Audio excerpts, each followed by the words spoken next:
Hello and welcome back to my Feudal Guard conversion series, where today we are going to be making a Commissar. I'm not a big fan of this guy with the great coat, the newest one that came out. He's just kind of an odd rectangle. I like these two much more with their action poses and their heroic rocks. Oh, what is it called? Tactical rocks, yeah.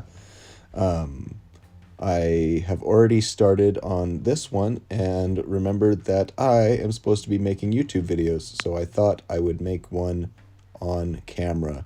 The first one I made had the bolt pistol, and you can take them with a plasma pistol, so I figured I would use that as the excuse to make a second version of basically the same model.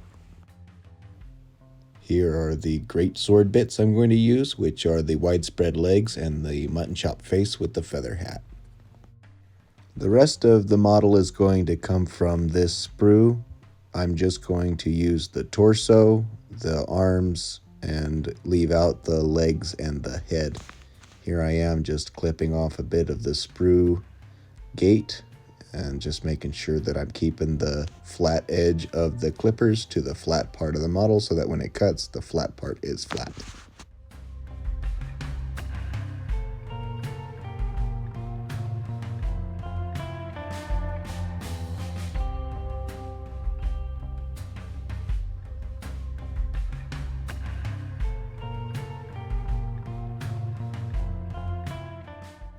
Now I'm going to cut out the back part of the torso, which has the cape and the kind of the rope that attaches to the arm. As you can see. Next is the front part that has the laced up shirt and the actual pistol arm on it.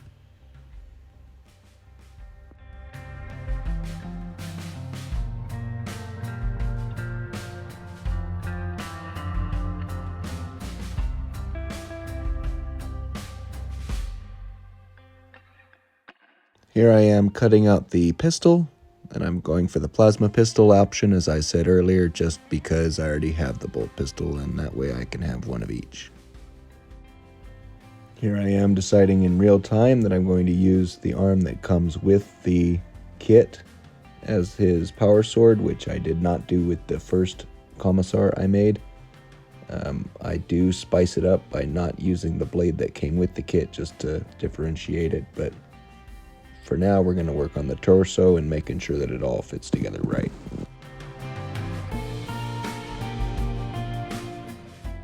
As you see, I identify that this little nub needs to come off. There's some on the back of the collar there.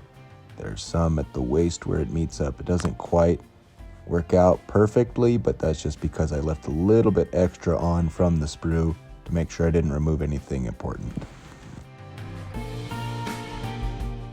Here I am just testing the plasma pistol against the arm to make sure that it fits before I glue it together. And before I do glue it together, I want to make sure that the collar of the front and the back meet up in a nice way. So I'm going to sand down that extra little bit of sprue that's sticking up with my knife.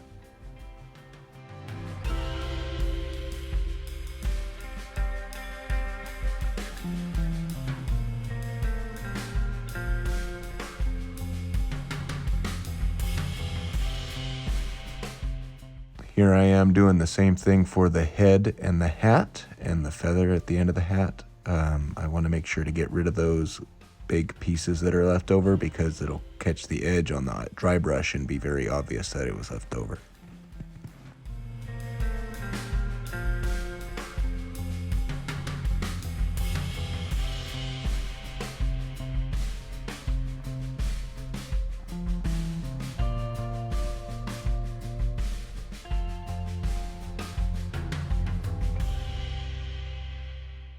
Doing the same thing with the base of the coat from the back side, just to make sure it's nice and smooth and not obviously janky from where I've cut it out. Now I'm tackling the sash that flies off to the side. I'm just trying to cut it kind of close and flat. I'm not very good at this because I've only been doing this for maybe a year or so, but I'm just trying to make sure I take off the raised part I don't want without accidentally cutting off the tassels at the end of the sash. Now I'm cleaning up the back of the plasma pistol and turning it around so I don't cut my thumb open.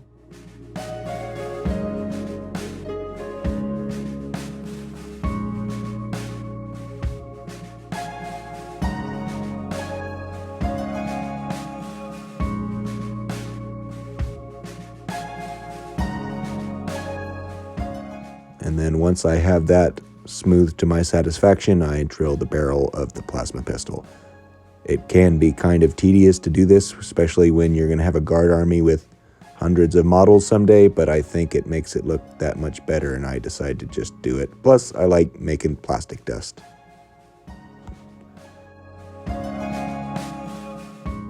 Now I'm going to clean up the legs a bit so that the mold lines aren't so obvious, especially on the calves where the calves are supposed to be smooth. It's not such a big problem where the ruffles are because they're, full of weird angles and edges and stuff, but the calves should be smooth.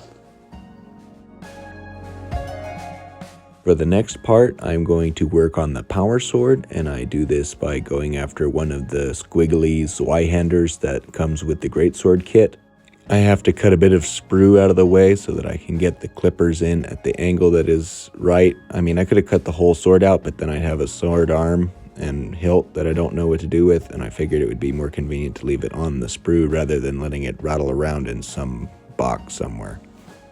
After that, I just use the knife to clean up the bits of sprue that are still attached. I have to be careful because you can overcorrect on this and end up messing with the blade of your sword, like the edge of it, and making it flat or nicked or something that you don't want it to be.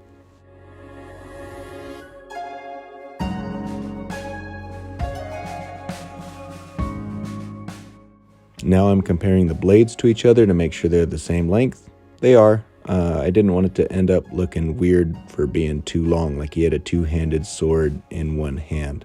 Anyway, now I'm cutting off the power sword part and leaving the power generator thing, the battery or whatever that's left, so the power sword ends up looking like it's supposed to be powered and not just a normal blade. Now I'm shaving the connection point flat to give myself the best chance of the bond actually staying, and after this I adjust the blade to kind of try and match that shape so that it is more of a seamless, junction.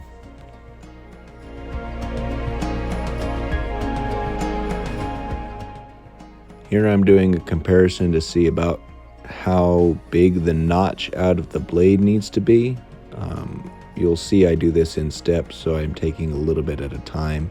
I decide not to go sideways first, but decide to go up the middle, and then I see that one side is immediately weaker than the other, and I flip the blade over so I can cut away the weak side and keep the strong side so that, it doesn't try and bend or wiggle or come loose at all in the future. It also has the benefit of keeping the bigger, spike, so that it is more impressive and kind of easier to see. Here you see I'm just taking a little bit more to make it taller because it wasn't quite tall enough to go into the spot that it's meant for.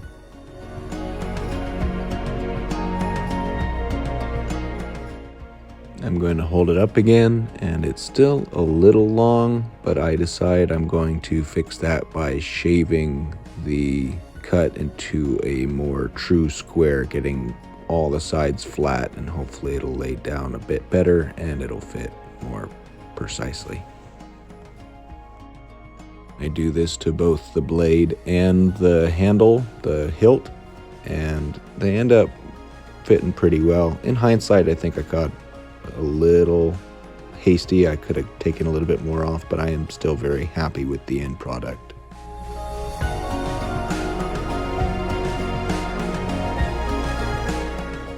Now I go ahead and glue the two halves together. You can see I'm struggling with the last 4 or 5 drops of super glue in this little container, but manhandle it and it'll work. Glue it together, hold it in place. Here I am just making sure that the blade is straight so it doesn't look crooked in its final position. Now that I have the sword arm complete, I'm going to glue together his front and back torso so that I can get a good idea of how big the space is between the front of his shirt and the back of his cape, so that I know what modifications need to be made to the pants for them to fit. As you can see, his tush is a bit wide. I'm going to keep the armor panels because it kind of sells the whole medieval feel, and I'm just going to start slowly taking away some of his backside to help him fit, starting off with that belt. And this one is really the cut and check section of this. It's a lot of it's the same step over and over that you're going to watch, but it was very adjust as I go, really need to feel kind of each adjustment that I need to make in the moment. And it was probably my favorite part of the whole thing, is making sure that these pants fit. I do cut out some of this editing process just because I didn't think you'd care to see every single cut and snip. It was tedious for me to do. I think it would be tedious for you to watch, but here you can kind of see where we're at after a few cuts and trims and comparisons, stuffing him up in that torso to see how he fits. He's not quite ready, but he's definitely getting there. Yeah, see, I waggled my finger to emphasize that he doesn't fit. And here he is with even more missing. We have to be careful because if you start to take too much from the bottom of the pants, the bottom of the ruffles are missing, and it's quite obvious that something has gone awry. Once I'm happy with the fit, I put an entirely egregious amount of super glue into the hole and then stuff his pants in, and what you don't see is me fiddle with it, trying to make sure it doesn't look like he's leaning one way or the other, too far forward, too far back, too far to the side. I have got the fit pretty well handled at this point. Now time to put on his head, and as you'll notice, he's got a ball joint and then not a ball joint for a neck. He doesn't have a hole. So you kind of have to cut off the base of the neck and get it at an angle such that it looks like it kind of comes from the material that's still there.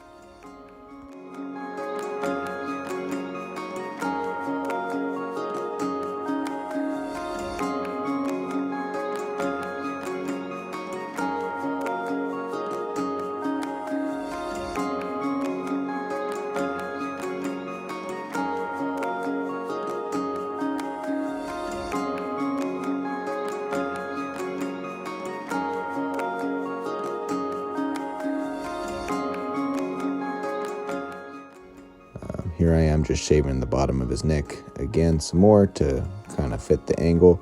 He ended up having more of a pirate vibe with those mutton chops, but I'm not really upset by it. My Astra Militarum's home planet has two different classes of noble. The one has islands with real castles and farms and livestock and that kind of stuff, and the other one hunts for sea creatures and lives on boats and has these kind of castle ships that are their kingdoms, like all in one ship. So maybe he's just from one of the sea houses. Anyway, sorry for this being another episode of not being able to keep what I'm filming in frame. I found it particularly difficult for this one for some reason to, do the conversion, but also have it in frame and easily visible. I started to sweat at this point because I realized that the sword and the feather may come into conflict. Thankfully, it took about 10 seconds of fiddling to realize that I had made a narrow miss, but I was super worried that something between the feather and the sword was going to have to change or be broken down or something, or have it always be under tension as one piece was pushing against another. It didn't, and I'm very happy for it, but boy was I worried at the time.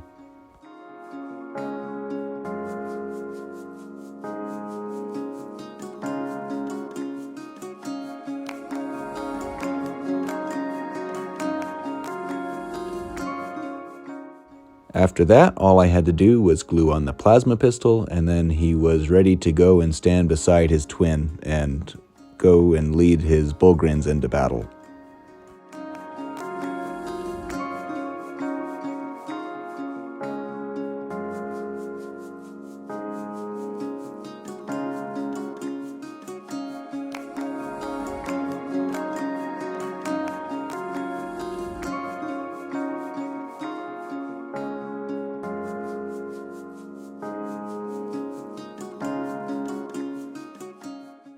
Thank you for watching. I hope you liked it. Like, subscribe, do all that YouTube stuff. Or, don't. I'm not your dad. Thanks again, and hope to see you next time.